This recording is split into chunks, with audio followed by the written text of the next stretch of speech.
Assalamu alaikum, bonjour à toutes et à tous et bienvenue pour une nouvelle vidéo. Cette semaine, je vais répondre à vos questions. Effectivement, avec la fin de Ramadan, je vous avoue que j'ai pas eu le temps d'écrire une nouvelle vidéo dédiée à la chaîne et du coup, je vous ai demandé de me poser une tonne de questions sur mon compte Instagram. Tout ce que vous souhaitiez savoir sur la vie au Maroc ou bien sur le fait de partir vivre au Maroc. Du coup, dans cette vidéo, je vais répondre à vos questions les unes après les autres quand je le pourrai avec la source d'information quand ce sera nécessaire.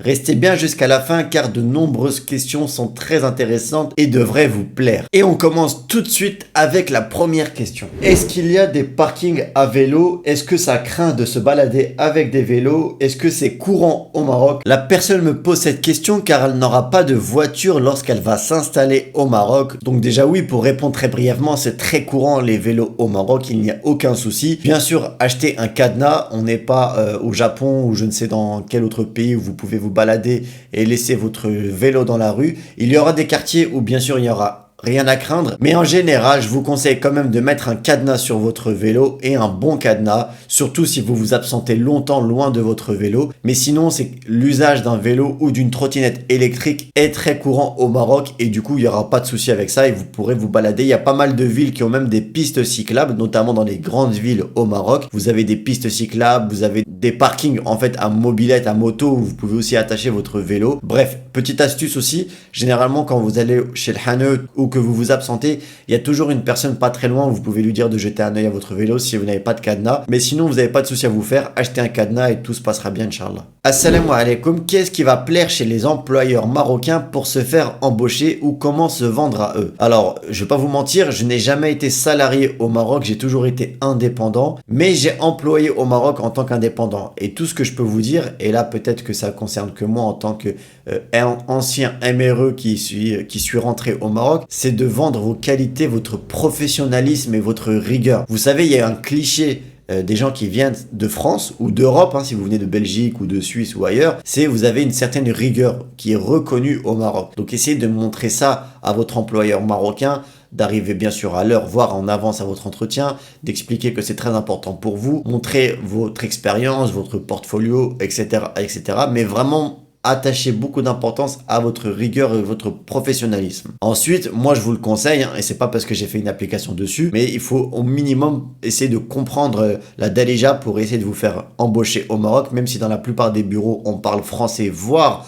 anglais, c'est quand même un grand plus auprès de votre employeur de montrer que vous avez fait l'effort d'apprendre la Darija, que ce soit via mon application Darija ou via une école physique sur place. La troisième question, quel est le revenu idéal pour vivre au Maroc en étant locataire ou propriétaire? Cette question, je la reçois tellement souvent, que ce soit sur mon compte YouTube ou bien sur mes messages privés sur Insta, et malheureusement, c'est très difficile de vous répondre. Pourquoi? Parce que chacun a une vie différente. On a tous notre façon de dépenser notre argent, notre mode de consommation. Certains, je vous assure que c'est vrai, ils m'envoient des messages, ils s'en sortent pas avec 20 000, 30 000, 40 000 dirhams par mois. Ils sont à chaque fois à zéro à la fin du mois. Et il y en a d'autres qui me disent qu'ils vivent très bien ou en tout cas qu'ils vivent sobrement mais correctement avec 5 000 dirhams par mois. Donc voilà, c'est difficile. Tout ce que je peux vous dire, c'est que si vous vivez à la française, à l'européenne, que vous achetez des produits qui sont importés de l'étranger, qui coûtent très cher, que vous allez souvent au restaurant, que vous avez souvent des sorties,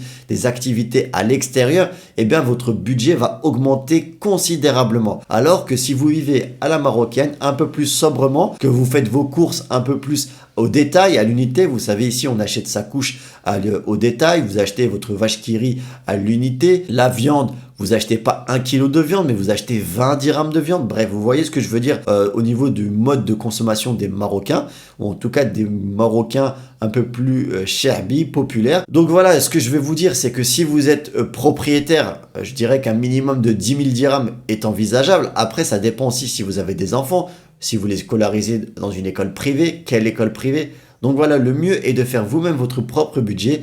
Essayez d'évaluer les loyers sur les sites de logement immobilier que je vous conseille tout le temps, que ce soit Mubaweb ou bien Avito. De calculer le caddie moyen que vous aurez besoin sur place. Vous allez sur le site margin.ma par exemple et vous remplissez votre caddie et vous le multipliez par 4 si vous faites vos courses à la semaine. Vous ajoutez à ça les frais de scolarité et vous pouvez avoir à peu près un semblant de budget. Ça vous aidera. Moi, c'est ce que je conseille de faire à distance pour avoir une idée du budget moyen.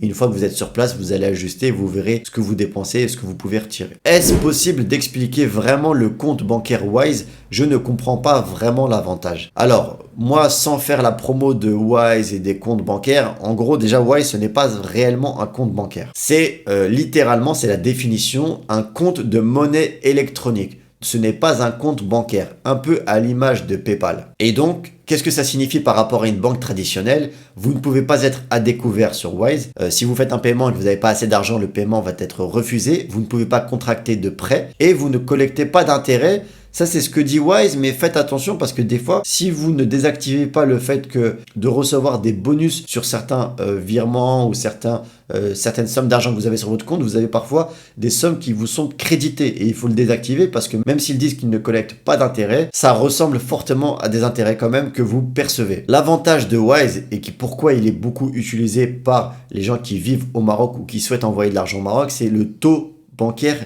le taux de change utilisé qui se rapproche beaucoup avec le taux sur Google. Donc parfois quand vous avez des taux affichés sur Google à 11 dirhams et que vous allez en agence physique au Maroc et que vous voyez 10,60, eh bien ce Wise vous permet de faire votre virement à un taux qui est très proche de celui de 11 dirhams. Il sera toujours très très haut. Vous avez des frais qui sont pas énormes, mais il y a des frais quand même. Et aujourd'hui, il y a la concurrence qui est vraiment importante par rapport à Wise. Vous avez Remitly, vous avez XE, vous avez TapTapSend qui vous permet aussi d'envoyer de l'argent à très bon taux. Bref, vous avez plusieurs solutions. Moi, je ne conseille pas vraiment Wise. Il y en a qui préfèrent Remitly, XE, etc. Mais toutes ces solutions sont très avantageuses plutôt que de venir avec du cash sur place au Maroc et de faire son change dans les banques marocaines ou dans les bureaux de change. Voilà, c'est juste pour ça que Wise est réputé. Question suivante. Salam alaikum, peux-tu poster la source pour la règle des 6 mois sur le territoire par véhicule et par personne s'il te plaît? Alors pourquoi la personne me pose cette question? Car j'avais discuté ou j'avais eu un débat en story sur Instagram où une personne me demandait si on pouvait ramener des véhicules sur le Maroc, sur le territoire marocain et combien de temps ils pouvaient rester. Bref, je rappelle la règle officielle, c'est que vous ne pouvez amener un véhicule étranger sur le territoire marocain que 6 mois par année civile, d'accord? Il y a une petite astuce, si vous rentrez votre véhicule en juin, eh bien cela vous permet de faire 6 mois pleins jusqu'en décembre, par exemple jusqu'à fin décembre, puis de re-rentrer votre véhicule le 1er janvier pour bénéficier à nouveau de 6 mois et ça vous fait 1 an. D'accord? Ça, c'est pour la petite astuce. Ensuite, il ne vous est pas possible, donc, sur cette année civile, de faire rentrer votre véhicule 6 mois et de ressortir et de faire re-rentrer ce véhicule, même si vous le mettez au nom d'une autre personne. Sachez que c'est pas possible. Et de nombreuses personnes qui m'ont fait le retour, qui ont essayé également de sortir ce véhicule et de ramener un autre véhicule sur la même année civile, se sont vus refuser l'accès à ce véhicule car la même personne avait déjà fait rentrer 6 mois un véhicule. C'est pourquoi j'ai précisé que c'est 6 mois par véhicule et par personne. Mais officiellement, ce n'est que par voiture. Je sais que beaucoup de personnes m'ont dit qu'ils ont réussi à faire rentrer un véhicule différent de celui qu'ils avaient amené les 6 premiers mois dans l'année civile. Mais il y en a aussi beaucoup qui se sont fait refuser l'accès. Donc c'est un peu à vos risques et périls. Moi, je dis ça, c'est plus pour vous protéger ou en tout cas pour vous prévenir.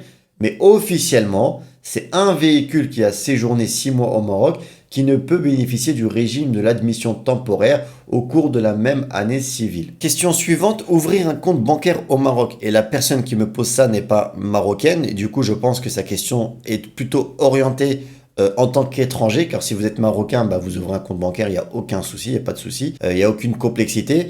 Si vous êtes étranger, que vous êtes résident au Maroc, c'est pareil, il n'y a absolument aucune difficulté. Vous avez un bail de location, vous prenez votre logement, votre adresse, vous allez à la banque avec vos carte d'identité française, non, avec votre passeport français, pardon, votre passeport étranger, et vous ouvrez un compte bancaire, il n'y a vraiment aucun souci. Vous pouvez même ouvrir un compte en devise et en dirham convertible. Donc c'est très avantageux pour vous. Donc il n'y a pas de souci pour ça. Si vous n'êtes pas résident au Maroc et que vous êtes étranger, donc par exemple si vous n'avez pas eu la carte de séjour ou bien que vous ne vivez pas encore au Maroc, eh bien là ça va être un peu plus compliqué car il vous faut une adresse marocaine pour ouvrir votre compte bancaire. Il y a certaines banques qui arrivent, qui arrivent à faire une dérogation ou en tout cas à accepter ça, mais c'est un peu du cas par cas. Vous pouvez y aller avec votre passeport étranger et notamment si vous avez l'objectif d'acheter un bien immobilier, là par contre ils vont pourront vous accompagner, ça sera facilité pour vous, il n'y aura pas de souci. Peut-on gagner le même salaire qu'en France sans avoir de bons diplômes? Honnêtement, qu'est-ce que ça veut dire avoir le même salaire qu'en France? Le SMIC, il faut savoir que le SMIC n'est pas le même en France et au Maroc. Le SMIC au Maroc, il est à plus de 3000 dirhams, 3100 dirhams, etc. Alors qu'en France, on a plus de 1000 euros. Donc non, tu n'auras pas le même salaire pour un même poste. Et ce qu'il faut te dire, c'est qu'au Maroc, moi, c'est ce que je conseille vivement, c'est d'entreprendre, de te mettre à ton compte. Le Maroc se développe à vitesse grand V.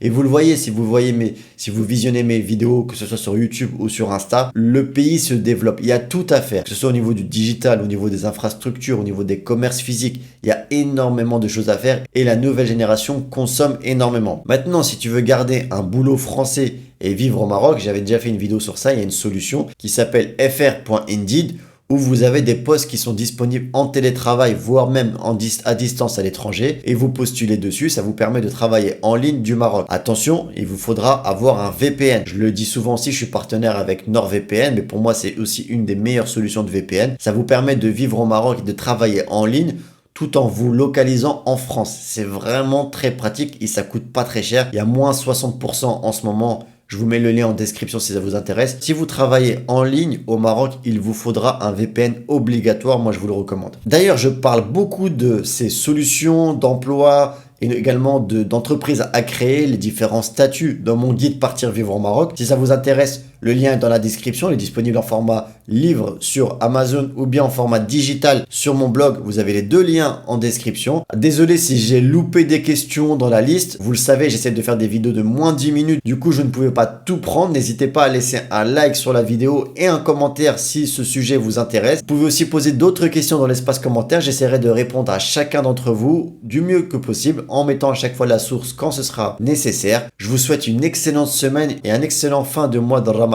Profitez, on est dans les derniers jours. Le mois est passé à une vitesse ahurissante, c'est incroyable. Je vous laisse avec une vidéo qui devrait vous plaire. Elle va s'afficher sous peu. N'hésitez pas à la regarder. Moi, je vous dis à la semaine prochaine pour une nouvelle vidéo. N'oubliez pas, prenez soin de vous, prenez soin des autres. Assalamu alaikum.